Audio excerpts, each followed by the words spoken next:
Chapter 12. The trip downriver was uneventful. Several times they saw farm workers and travelers stopping on the banks of the river to gape at the sight of a fully manned wolf ship slipping quietly by. Once or twice, horsemen had set spurs to their horses after first sighting and gone galloping away, presumably to sound the alarm. Will smiled at the thought of villagers huddled behind a stockade in one of the defensive towers that had been built at strategic sites, waiting for an attack that would never come. Even though there had been no Scandian raids for the past 3 years, the memories of those who lived near the coast were long, and the centuries of raids were not forgotten quickly.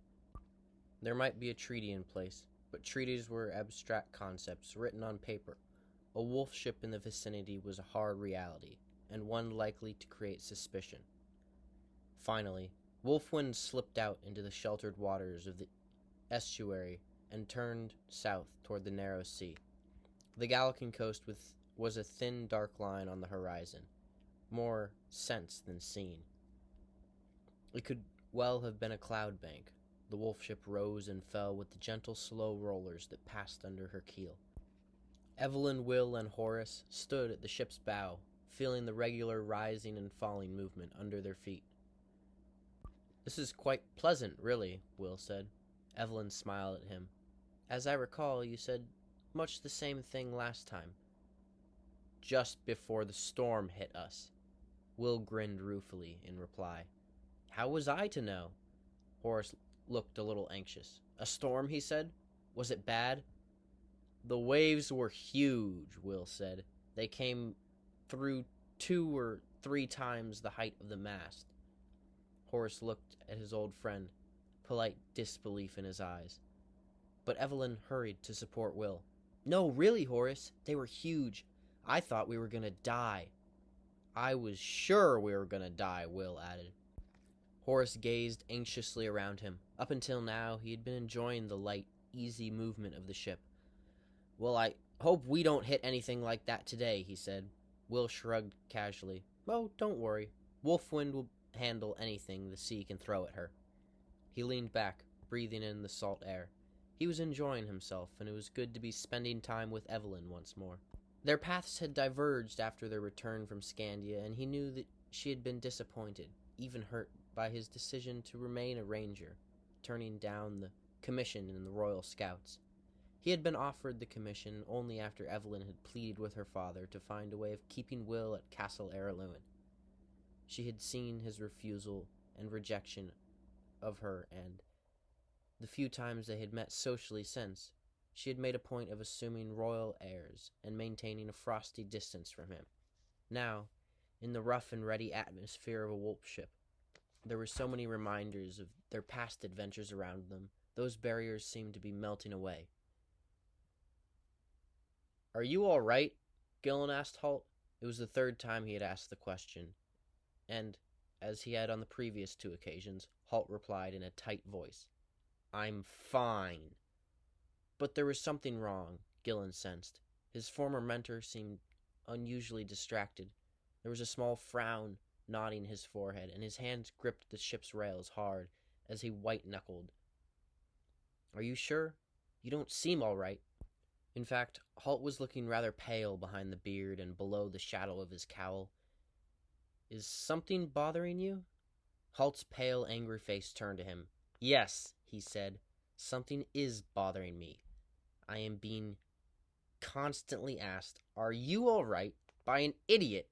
I really wish whatever he wished was cut short abruptly, and Gillen saw his face set in determined lines as he clenched his teeth tightly. The fact that this interruption coincided with a larger-than-usual lurch from Wolfwind was lost on the young ranger. He cast a worried look at his old teacher. Halt had loomed large in his life for years. He was indefeatable. He was all-knowing. He was the most capable man Gillen had ever known. He was also seasick. It was something that had always affected him for the first few hours of a sea journey. It was the uncertainty, Halt knew. It was all mental. When the ship lurched or heaved or rolled, he was caught unprepared, unable to believe that something so large and substantial could be tossed around so much. Deep down, he knew the current conditions weren't too bad.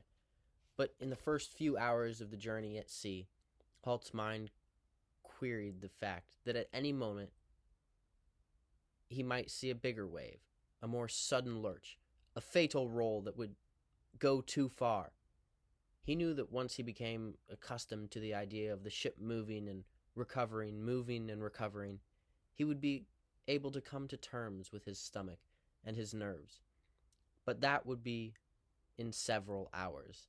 In the meantime, he thought grimly, whatever his reasons might tell him, he'd be well served if he stayed close by the railing. He wished Gillen would leave him alone, but he couldn't find a way to suggest such a thing without hurting the young man's feelings, and that wasn't something that Halt, gruff and bad-tempered and unsmiling as he might appear to be, would never consider doing. Svengal, large, noisy, and hearty, appeared at the railing beside him, breathing the salt air in deeply and exhaling with a great sigh of satisfaction. Svengal was glad to be back at sea, an attitude that Halt thought bordered on lunacy. Smell that? There's nothing like the sea air to brace you up, isn't there? He boomed. Halt glanced suspiciously at him. Svengal didn't meet his gaze. Instead, he peered out at the sparkling water. Nothing like it, he told them. He took a few more deep breaths, studiously ignoring Halt's condition, then finally said to Gillen, "You know what I don't understand?" Confident that Svengal was about to answer his own question, Gillen saw no need to reply beyond raising his eyebrows. "I don't understand how people can ride all day on one of those jerking, lurching, jumping, bucking fiends from hell without the slightest problem." He jerked a thumb at the 4 horses in the midship stalls. "But put them on a smooth, solid, barely moving ship's deck, and suddenly their stomachs want to turn themselves inside out at the slightest roll." He grinned at Halt, remembering the ranger's lack of sympathy when the pony had thrown Svengal during the little ride back to Araluen. "Halt," said Gillen, realization dawning on him. "You're not seasick, are you?" "No," said Halt shortly, not trusting himself beyond one syllable. "Probably need a bite for breakfast to settle your stomach," Svengal said helpfully. "Get something solid inside you." "Had breakfast." This time Halt managed 3 syllables, but with some difficulty. Svengal affected not to notice. "Cabbage is good, especially pickled cabbage. Sits on the gut nicely," he said. "Goes well with a nice piece of greasy bacon. You should really try that." But before he could finish, Halt lurched forward toward the ship's rail and hung over it. A dreadful noise was torn from him. Svengal, still affecting to look innocent, turned to Gillen, hands spread and his eyes wide. "What do you think he's looking for? Has he lost something, do you think?"